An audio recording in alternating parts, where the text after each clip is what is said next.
if there's just one, and I mean just one issue going into this fight, the guy he's fighting, Roberto Bolonti, hasn't been knocked out before.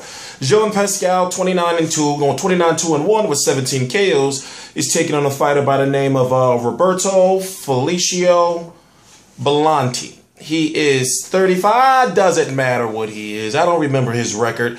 179 pounds, 179.6 for Pascal, 180-pound catch weight. Now, apparently, it looks like the winner, it's supposed to be Pascal, is going to be going on to take on Sergey Kovalev for the WBO, WBA, IBO, and IBF 175-pound titles. Now, it was heavily rumored and talked about that Pascal was going to be taking on a fighter by the name of, you know, that other guy, WBC champion, Adonis Superman Stevenson, in Montreal in the Bell Center, April 4th. But now it seems as though, of course, the bigger opportunity and most likely the bigger money will be fighting Kovalev for Jean Pascal. So now you got a guy like Adonis Stevenson who has no opponent, and I think Bernard Hopkins should jump right on him immediately. Now, what I was going back to saying, you got Bolonti. 2 fights that he lost, well, most recently in the last 3 years. Tony Bellew and that guy, Jürgen Breimer. I always mess up his name. The German guy. So if you look at the competition he's lost to and the fact that he's never been knocked out, even though he's been down, and that first loss he took was way early in his career. I'm talking about maybe less than 5 to 10 fights into his career.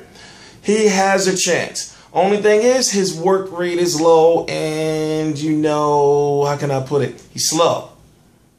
So when you look at the fact that, well, Jean Pascal has trouble late in the fights, well, then this is kind of like the perfect guy for him.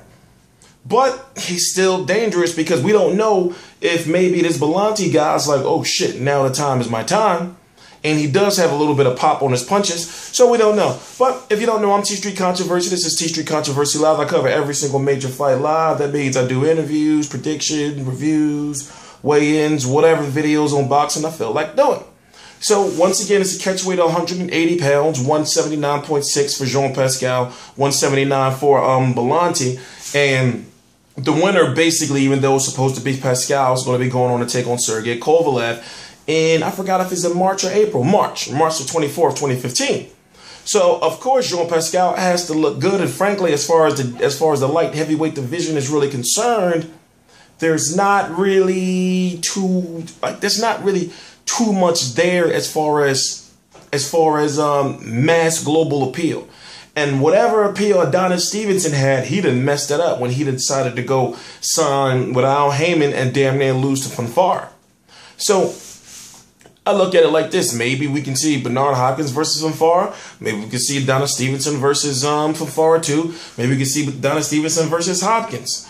But at this point in time, it looks like Adonis Stevenson is not going to have a good 2015 unless they decide to throw Julio Cesar Chavez Jr. up in the mix, or maybe, you know, entice a Carl Froch or somebody to move up in weight.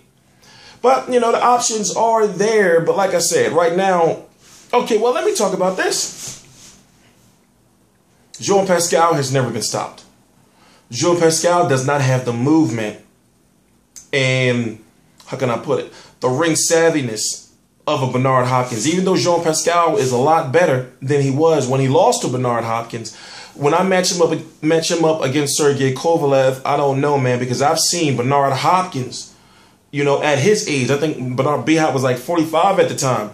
Rock Jean Pascal, even Chad Dawson. So, you know, I'm thinking to myself, I don't know, man. Can Kovalev knock him out? Can Jean Pascal win? I don't know. But we're going to have to see how he looks against Bolonti, especially if it goes the distance. I want to see how he holds up, you know, as the fight goes on, just like Sergey Kovalev proved a lot to us by holding up as the fight went on against Bernard Hopkins, you know, and he also showed us different aspects of him as a boxer as far as being able to move and actually being able to box with a game plan and not just being a knockout artist. I am T Street Controversy with Real Combat Media. I am T Street Controversy Live. Please subscribe.